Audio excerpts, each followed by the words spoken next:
Kalau kita ngomongin dosa, apa sih yang kepikiran? Mungkin ya salah aturan, langgar perintah Tuhan, gitu kan?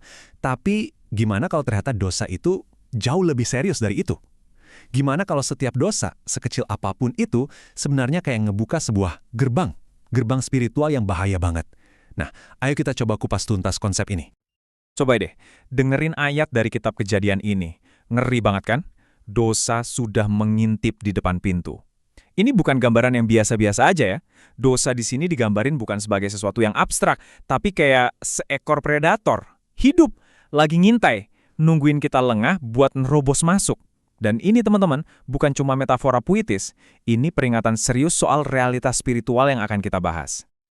Oke, jadi ini nih inti gagasannya. Dosa itu bukan cuma akhir dari sebuah perbuatan salah. Justru, dosa itu adalah awal dari sesuatu yang lain.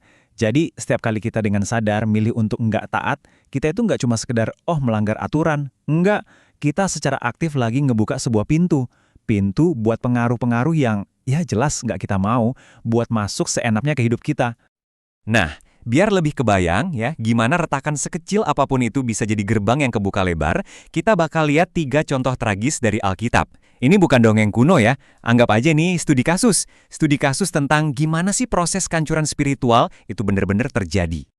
Kita mulai dari Kain. Awalnya dari mana? Cuma iri hati, simpel kan? Tapi Kain ngebiarin rasa iri itu busuk di dalam hatinya. Tuhan udah ngingetin loh, tapi Kain cuek aja. Dia sengaja buka pintu itu. Dan apa yang terjadi? Dosa itu nggak cuma masuk, tapi menguasai dia sepenuhnya. Ujung-ujungnya, dia bunuh adiknya sendiri dan diusir dari hadirat Tuhan. Ngeri. Terus ada Raja Saul. Dia ini kan pilihan Tuhan langsung loh. Tapi apa yang dia lakuin? Gak taat sekali, 2 kali, terus-terusan. Ketidaktaatannya ini ngebuat semacam kekosongan spiritual di dalam dirinya. Alkitab bahkan bilang roh Tuhan mundur dari dia. Dan lubang kosong itu diisi sama roh jahat yang nyiksa dia. Akhirnya, dia nggak bisa lagi dengar suara Tuhan. Yang ada cuma ketakutan sama paranoia. Dan yang ketiga, Yudas. Mungkin awalnya cuma dosa kecil, nyolong dikit-dikit dari kas. Tapi keserakahannya Yudas ini jadi pintu masuk buat iblis. Dari situ, iblis mulai bisikin rencana pengkhianatan, dan pintu itu kebuka makin lebar, sampai akhirnya Injil Yohanes bilang, iblis masuk ke dalam dirinya. Yudas nggak lagi ngendalin dirinya sendiri, dia jadi alat. Kutipan dari John Calvin ini ngena banget sih. Intinya gini, dosa itu sebenarnya kayak deklarasi kemerdekaan kita dari Tuhan. Kita seolah-olah bilang, Tuhan bukan maumu, tapi mauku yang jadi. Ironis kan? Justru tindakan yang kita kira bikin kita bebas, malah ngejadiin kita budak. Oke, tadi kita udah lihat apa yang terjadi. Nah, sekarang kita coba bongkar kenapanya. Kok bisa sih dosa itu ngasih akses ke kuasa gelap buat masuk ke hidup kita? Ternyata ada 3 mekanisme kuncinya. Prosesnya itu biasanya bertahap, nggak langsung. Pertama, ada pemberontakan. Ini pilihan sadar buat nolak otoritas Tuhan. Terus, ini lanjut ke penipuan. Kita mulai nipu diri sendiri, nyari-nyari alasan buat benerin perbuatan kita. Dan akhirnya, hati kita jadi keras. Suara Tuhan yang tadinya jelas, jadi makin samar, makin hilang. Nah, tabel perbandingan ini ngegambarin prinsip dari Roma 6 ayat 16 dengan jelas banget. Nggak ada tuh yang namanya area abu-abu, area netral. Kita ini hamba dari siapapun yang kita taati. Jadi setiap kali kita milih dosa, sadar nggak sadar kita lagi mindahin loyalitas kita. Dari terang ke gelap, dari kemerdekaan ke perbudakan. Ini nih liciknya dosa. Dia itu nipu kita dari dalam. Contohnya kayak Raja Saul tadi. Dia coba benerin ketidaktaatannya dengan ngomong, loh ini kan buat persembahan korban ke Tuhan. Dia pakai bahasa rohani buat nutupin pemberontakannya. Wah itu tipuan yang paling bahaya.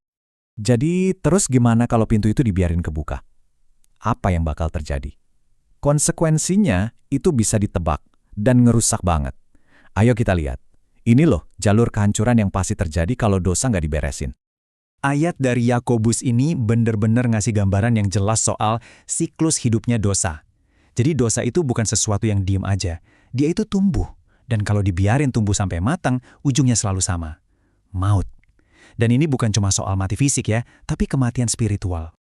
Ini nih alurnya, dan polanya tuh hampir selalu sama. Tahap 1, kita mulai gelisah secara spiritual, damai sejahtera hilang, kepekaan rohani kita jadi tumpul. Lanjut tahap 2, kerusakan moral. Yang tadinya kita anggap salah, sekarang kok jadi biasa aja ya? Tahap 3, kehancuran sosial. Efeknya mulai nyebar keluar, ngerusak hubungan sama orang lain. Dan puncaknya, tahap 4, kematian spiritual. Terpisah total dari Tuhan. Pola ini kan yang kita lihat di cerita Kain, Saul, sama Yudas. Tapi, di tengah semua kegelapan ini, ada harapan. Tuhan itu nggak diem aja. Kadang, dia sengaja ngebiarin kita ngerasain sakitnya konsekuensi dosa itu. Tujuannya bukan buat ngehukum, tapi buat ngebangunin kita. Kayak alarm kebakaran yang berisik banget. Rasa sakit itu justru panggilan buat kita lari balik ke tempat yang aman. Oke, kita udah lihat bahayanya. Sekarang, bagian yang paling penting, gimana cara ngelawannya? Gimana caranya kita mastiin celah-celah kecil itu gak jadi gerbang raksasa?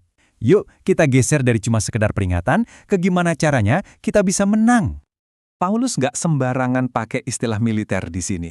Dia bilang, kenakanlah seluruh perlengkapan senjata Allah. Kenapa? Karena ini emang pertarungan. Jadi, langkah-langkah yang bakal kita omongin ini bukan sekedar saran yang bagus untuk dilakukan, bukan. Ini adalah perlengkapan tempur yang vital buat pertahanan spiritual kita. Ada 4 strategi kunci buat pertahanan kita. Pertama, waspada. Maksudnya, kita mesti jeli, lihat kompromis kecil apapun. Kedua, mengaku dosa. Ini cara praktis buat nutup pintu itu, yaitu dengan bawa dosa ke terang. Ketiga, disiplin rohani. Ini kayak kita bangun benteng pertahanan dari dalam, lewat firman dan doa. Dan yang keempat, komunitas. Kita nggak bisa perang sendirian. Musuh paling senang nyerang orang yang terisolasi. Poin ini penting banget. Banyak dari kita akan ngehindarin pengakuan dosa karena malu. Tapi Martin Luther punya pandangan yang beda. Menurut dia, setiap kali kita ngaku dosa dengan jujur, iblis itu langsung kehilangan kekuatannya. Kenapa gitu? Soalnya kekuatan iblis itu ada di rahasia, di kegelapan. Begitu kita ngaku, kita seolah-olah nyeret kegelapan itu ke bawah sorotan lampu yang terang benderang. Dan inilah kabar baiknya. Ini harapan terbesar kita semua. Nggak peduli seberapa lebar pintu dosa itu udah kebuka, atau udah berapa lama dibiarin kebuka. Nggak ada pintu yang nggak bisa ditutup sama kuasa Kristus. Kemenangannya di kayu salib itu udah ngelucutin kuasa si kelap.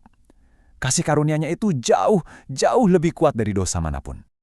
Ayat ini ngerangkum semuanya dengan sempurna. Kemenangan itu dimulainya dari mana? Dari tunduk sama Tuhan. Dari posisi itulah kita dapat otoritas buat ngelawan. Dan janjinya jelas banget, kalau kita lawan iblis, dia bakal lari. Bukan karena kita hebat, tapi karena kekuatan dia yang ada di dalam kita. Jadi setelah kita bahas semuanya, pertanyaannya jadi personal banget kan? Mungkin ada celah kecil di hidup kita. Entah itu kemarahan yang belum beres, kompromi-kompromi kecil, atau kebiasaan tersembunyi. Pertanyaannya bukan lagi apakah ada pintu, tapi pintu mana di hidup Anda yang perlu ditutup hari ini juga dengan kuasa Kristus.